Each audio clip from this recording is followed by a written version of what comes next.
Center of Excellence in AI for Education. I had announced 3 centers of excellence in artificial intelligence for agriculture, health, and science. So hi everyone, have you heard the big news that the Indian government is allocating rupees 500 crore in developing a AI center of excellence in the education sector? And this is not it. Last year, the government even announced for setting up of AI centers of excellence in farming, healthcare, and urban sustainable development. Now here's the question for you. Do you think that this money and the investment that the government is making in the artificial intelligence space is enough to tackle the challenges that AI brings in jobs and in other areas? This is what we will be talking in this video. Is India doing enough to combat these challenges, to fight with these challenges? So let us begin.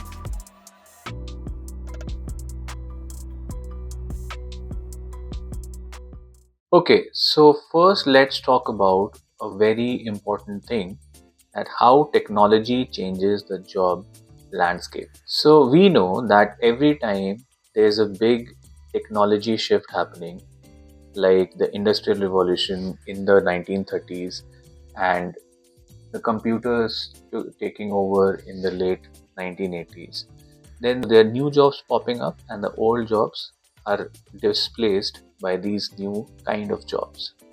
But here's the thing, if we do not get onboarded with this new technology, that is to say that if we do not learn this or these new technologies, these new age technologies, then we are left out. Even the economic survey has a big warning for all of us.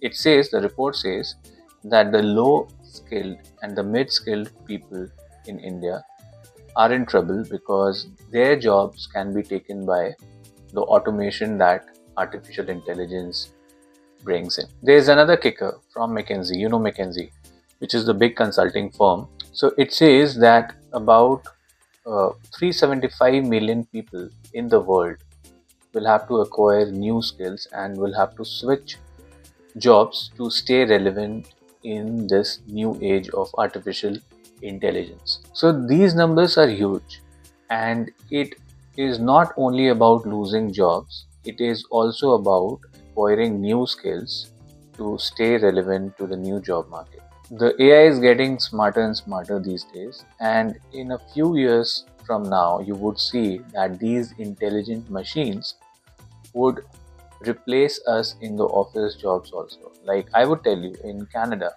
we have restaurants where the robots act as the bartenders. The robots will take your coffee orders and will bring you coffee. So people who were working as the attendant in these restaurants have lost jobs to these robots. Even the founder of OpenAI, Mr. Sam Altman, he mentioned that by the end of 2025, he will have office-ready AI workers. So when we have office-ready AI workers, they will replace the jobs which can be automated. So this is a bit alarming, a huge alarm for all of us.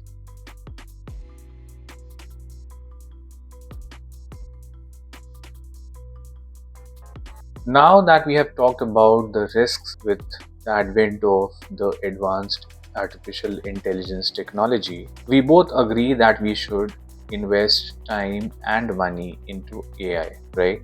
Because if we do not invest time and money in AI to develop the skills of the people and to develop institutions that can help us sail through this, then we will not be able to combat the risks that are presented by AI, right? So it goes especially imperative for a developing country like India, because we have our strength in the people. So if we do not develop the skill set of these people to the new and relevant technologies of the future, then this workforce will go redundant, and for India it will be difficult to sustain a position in the global economy.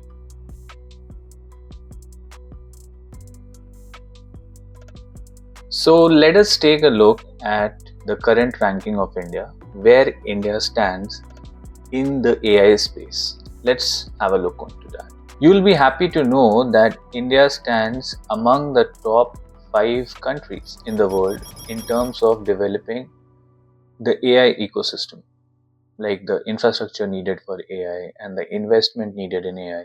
So, good news and congrats to all of us. The Finance Ministry has even allocated a budget of rupees 4,349.75 crores into projects which directly or indirectly relate to artificial intelligence. So this is, I am talking about FY26 budget. The highest allocation of the budget in artificial intelligence went to the India AI mission.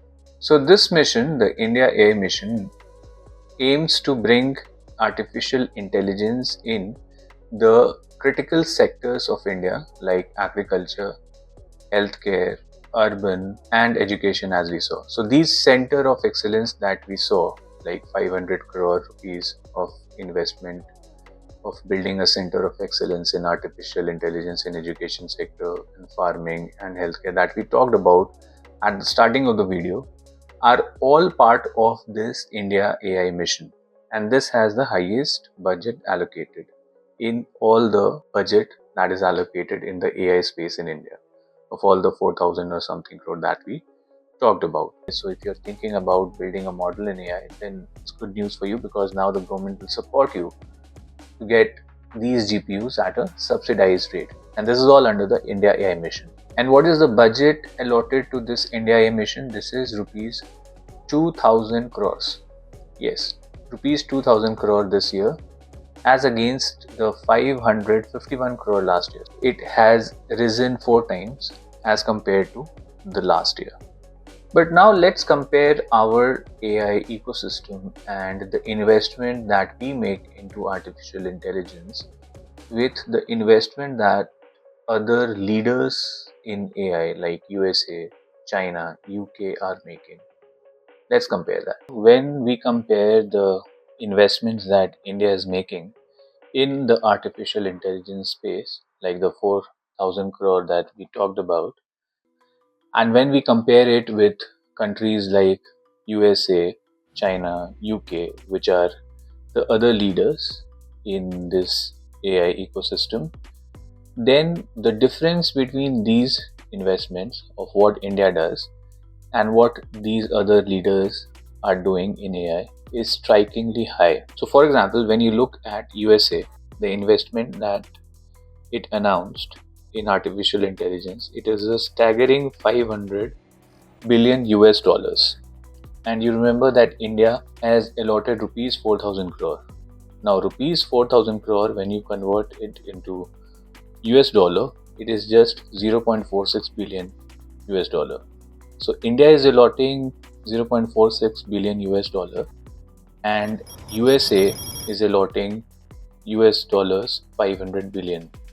So there's a massive difference between the two investments by these two countries, USA and India. In fact, if you look closely, you can see that there has been a consistent decline in the budget allocated to research and development in India over the past decade. Like, check this graph. So you can see, like, starting from 2009, the graph trajectory actually gets down. So the investment into research and development that India is doing has declined over these past 10 or 15 years. Like, for example, in 2024, India has allocated 0.65% of its GDP into research and development. And if you compare it with the US, an average of 3.5% is allocated by US into research and development. So this is something that we use to measure, like, how much investment is going into research and development. We compare it as a percentage of the gross domestic product. So the gross domestic product, as you know, is simply the total amount of goods and services that is produced in a country. So we talk about how much percentage of the GDP are we investing into research and development. So if we talk about India, we saw that it is 0.65% in 2024, and the USA it is about 3.5%. So here also we can see the remarkable difference. Some other data that we could observe is the graph below, which shows the venture capital investments in different sectors of AI. If you see in USA, the graph is so high as compared to India, Germany and Japan. China is comparable to USA in some of the areas like robotics, robot services and IT hardware. So China is almost comparable, not almost, but then it is second to USA. But when we compare USA, China with India, there's a remarkable difference in the amount of venture capital investments that we are getting in AI. Now, venture capitalists are the private investments which help startups to build a company. So the amount of investment, the investment that is coming from venture capitalists in India is also low as compared to those investments in USA and China.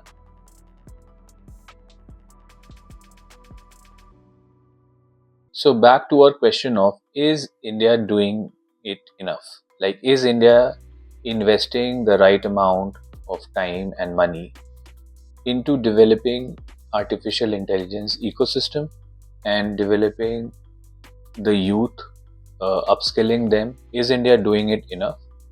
To answer it, I would say it is not adequate at this time. We have taken strides in this direction, in the direction of artificial intelligence, but it is not enough at this point of time. These investments in AI by India seem pretty small when you compare it with the money that is poured into AI by the leaders in AI like USA and China. I can tell you that India's AI investment is quite fragmented, with most of its resources allocated to the foundational AI research. Then there is this research from Change Engine, which is a think tank which ranks India 14th in the world when it comes to the number of AI research papers presented at the top technology conferences. Basically, these papers reflect the amount of work or the amount of research that India is doing or any country is doing. So the number of thought papers, the quality of thought papers that you produce in these research conferences actually reflect the amount of work you are putting into the subject matter.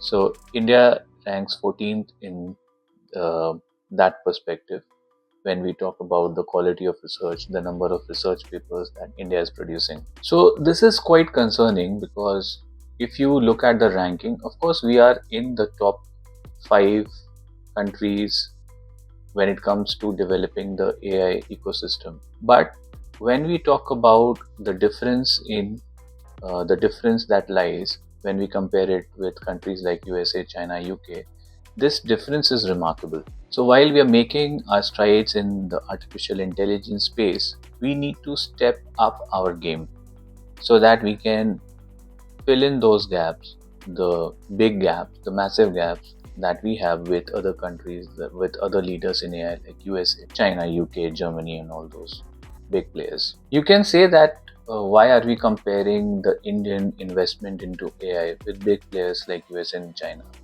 You can say that these are the developed countries like China or USA. US is a developed country, so it can invest huge amount of money, sums of money into AI. Why to compare India with that? We are in that top 5 of the big nations in having the AI ecosystem. But let me tell you that AI is kind of a race, the race which is similar to the nuclear warfare. So it is kind of a race in which the winner takes it all. Like for example, Google, you look at Google or you look at Facebook or you look at ChatGPT, DeepSeek. These are the big technology names, and USA is USA because of Google and Facebook and all these big technology firms. Basically, before these firms came into picture, UK was leading the economic space. But when you look at the graph of UK, you can see a stagnancy that UK has observed for the past 20 or 30 years. US, on the other hand, has developed itself bigger and bigger in the technology companies, in other financial companies. So that's why it has become the world leader. So this is also a transitory phase right now with AI coming into picture.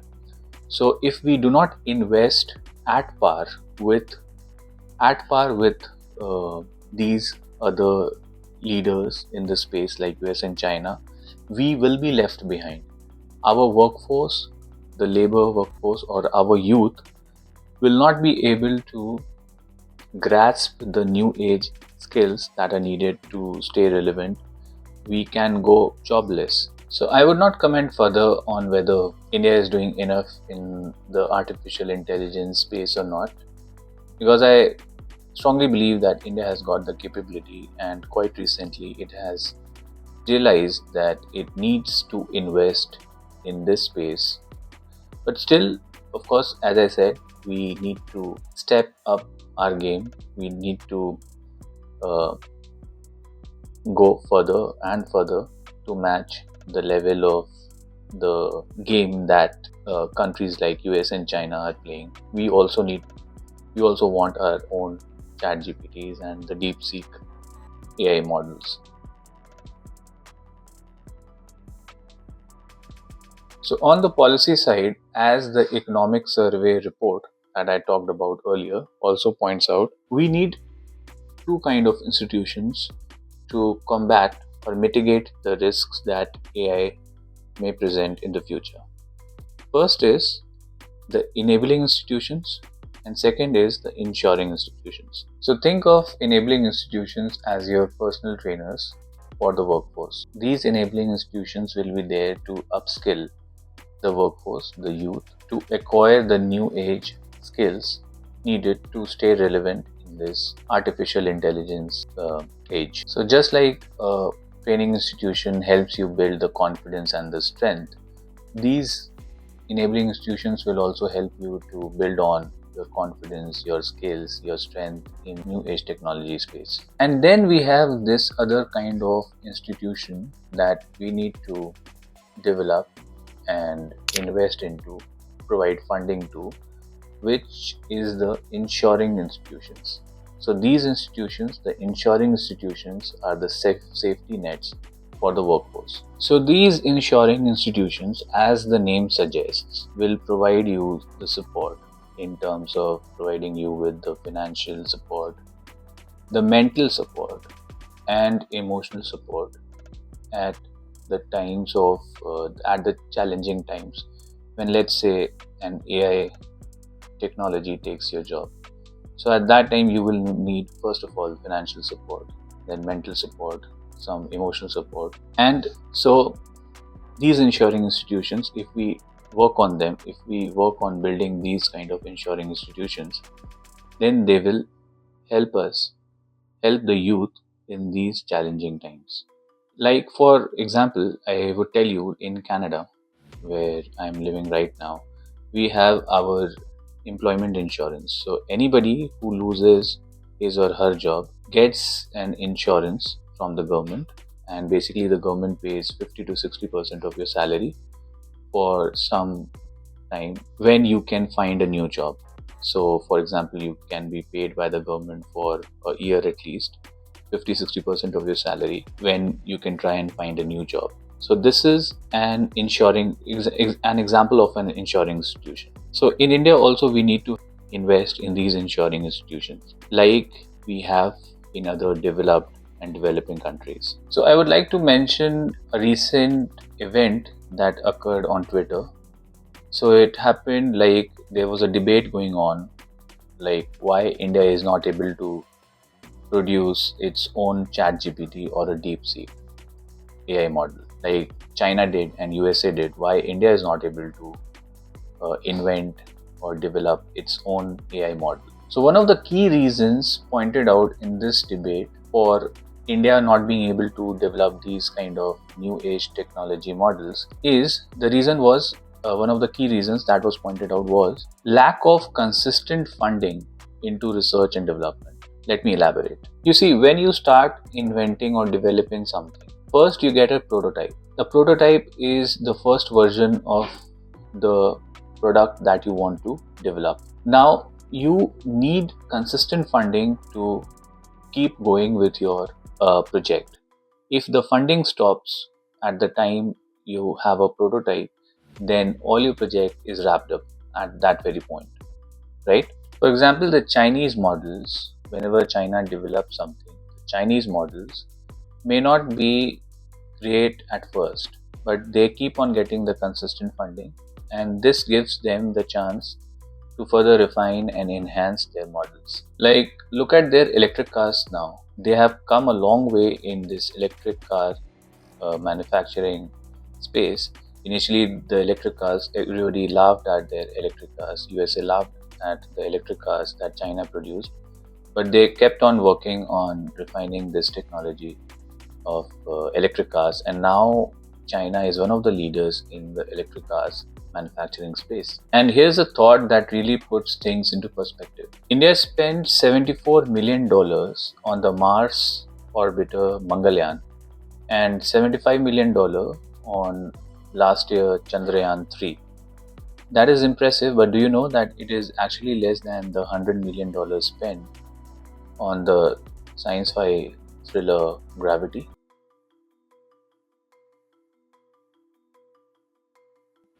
So to wrap up this video, this discussion, of course, India is doing pretty well in the AI space. It is, as we saw, it is one of the top contenders of AI ecosystem in the world.